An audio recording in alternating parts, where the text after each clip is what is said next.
Well, the forgiveness it's fundamental to the faith, because first of all, we have to realize that we need to be forgiven, because everyone has sinned against God.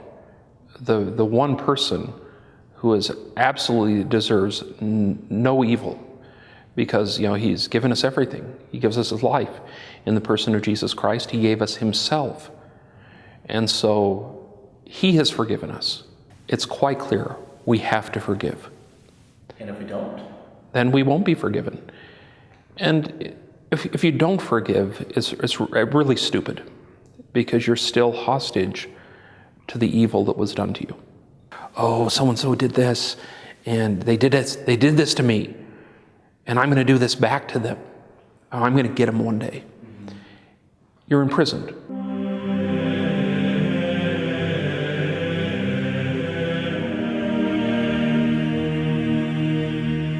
What I'd like to do first is one small prayer that has to do with exactly what your topic is addressing. Okay?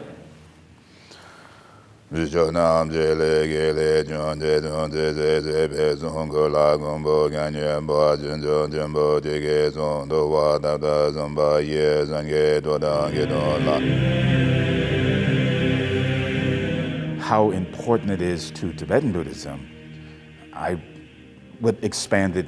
It's important to all traditions, but it's important to being a human being. It's important to propagating and progressing our humanity. To be able to forgive your enemies can make a difference to one's spiritual progress.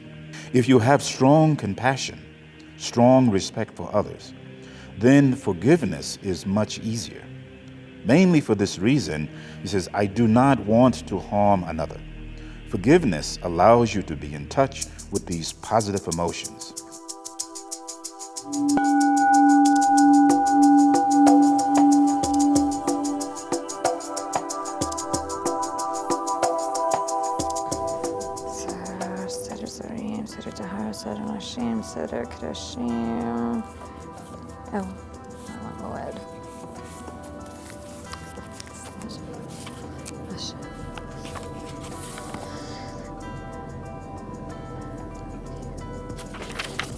In Judaism, when we ask for forgiveness, there are steps, right? When we apologize. So, first of all, we have to admit wrongdoing.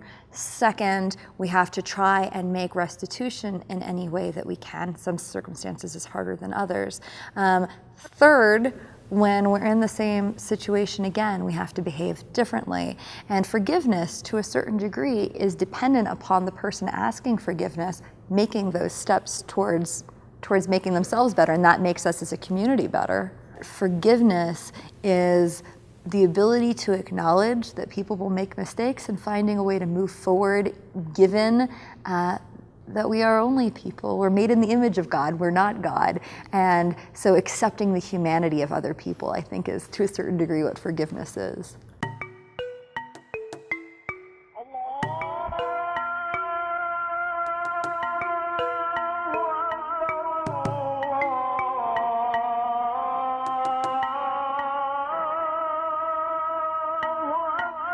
The Quran says that the family of the person who has been murdered, the family of the victim, has the right to demand punishment for the murderer once he's caught and found guilty. But to forgive is better. The perpetrator of that act of murder was aided by Shaitan.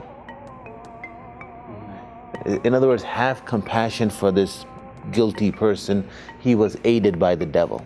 So if we forgive others in this life, then God will reciprocate that by forgiving us on the Day of Judgment.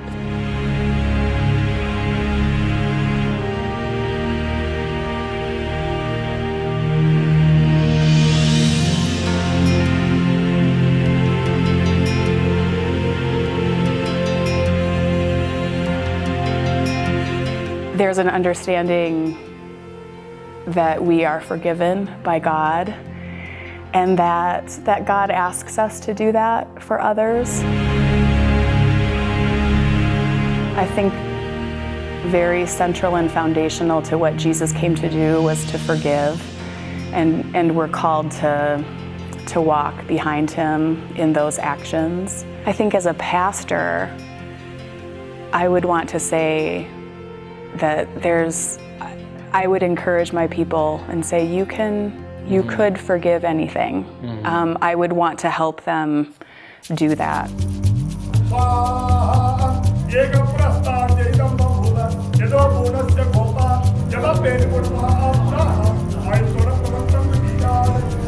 How do you use the word forgiveness? There is really nothing like forgiveness in Hinduism, because Hinduism goes more like you're responsible for your deeds, your thoughts, your actions even, and your behavior.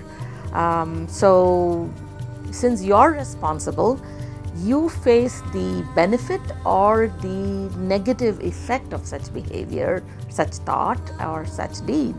All we are saying is forgiveness alone will not solve the situation. There's always daya and kripa, which are kindness and tolerance, and you understand, you vibe with what happened. But you don't excuse the thief of doing the negative deed of coveting somebody else's. You give him that punishment, but at the same time, be kind and gentle to not eke out a punishment that's more than warranted by the deed.